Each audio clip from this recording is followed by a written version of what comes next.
Carrie Graves, a rowing legend known both here in Madison and nationwide, passed away yesterday after a battle with Alzheimer's disease. She was the star of the first national championship won by a UW varsity women's team, the 1975 National Women's Rowing Association Championship. And she was also an Olympic gold medal winner in 1984. And this is just a couple in a long list of accomplishments. And joining us now to discuss the life and legacy of Carrie Graves is none other than Doug Moe, Madison Magazine writer at large. Hi, Doug. Thank you for joining us. Hi, you guys. Glad to be here. So tell us about what should people know about Carrie besides what that we've listed off about her? Well, I guess it's fun to realize that she grew up in Spring Green, and when she was 3 years old, her dad, Robert Graves, and Mom Derry took her out to Robert was a rower for the men's team at UW in the 1950s. And when Carrie was 3, she went to the national championships with her parents. And of course, just played around on the bleachers and didn't really realize anything. But that was her first exposure to rowing.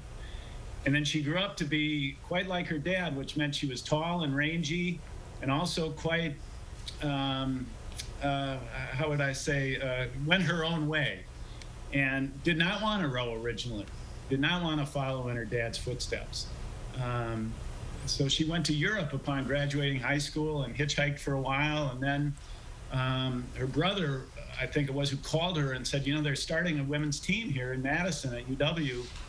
Why don't you try? And she came back, didn't tell her dad, by the way. I asked her once why that was, and she said, well, I didn't want him to be disappointed if I dropped, if I dropped out. But she didn't. And as you noted, in 1975, the Badgers went out to Princeton, New Jersey, and rowing was a big East Coast activity, and Wisconsin was kind of under the radar. And sure enough, they won. And then that summer, Carrie tried out for the U.S. national team, 1975, made it. They went over to England for the World Championships. And again, U.S. was not on the radar for anybody.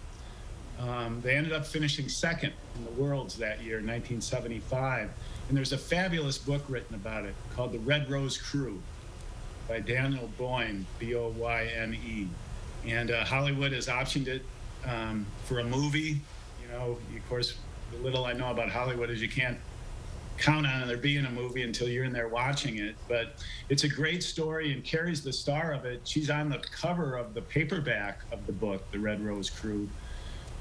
David Halberstam wrote the introduction, and that's a remarkable thing. And then after her days in the boat were over, she went to Texas and launched the women's crew program there and spent 16 years as the coach at Texas. And then in 2014, when she retired, she came home. She came back to Spring Green, and I had a chance then to sit down with her and talk about her life and career.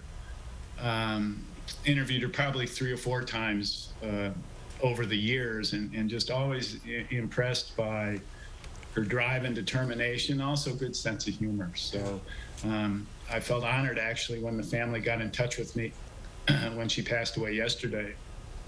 And I was able to write my piece last night for the Madison Magazine Channel 3000 website. Yeah, and I've read that piece, and it's an incredible piece. And you know, we thank you for sharing, you know, how important Carrie was not only to her family but just the legacy here in Wisconsin and beyond. So thank you very much.